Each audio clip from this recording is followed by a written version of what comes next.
Muhammedov, ben seni saylamadım. Gümbol.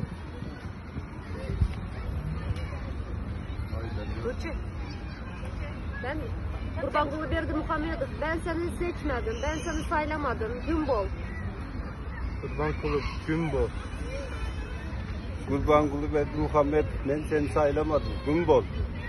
Berdimuhamedov, ben seni saylamadım. Vazifenden git. Berdimuhamedov, ben seni saylamadım. Vazifeni terk et. Berdimuhamedov, biz seni prezident diye saylamız yok. Senin %90 oy alman mümkün değil. Şunun için vazifeni terk etmeni isteyiz. Bütün Türkmen halkı olarak.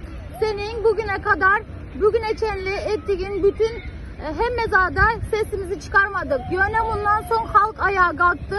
Sen gitmesen biz seni kovacağız. Berdimuhamedov, terk et.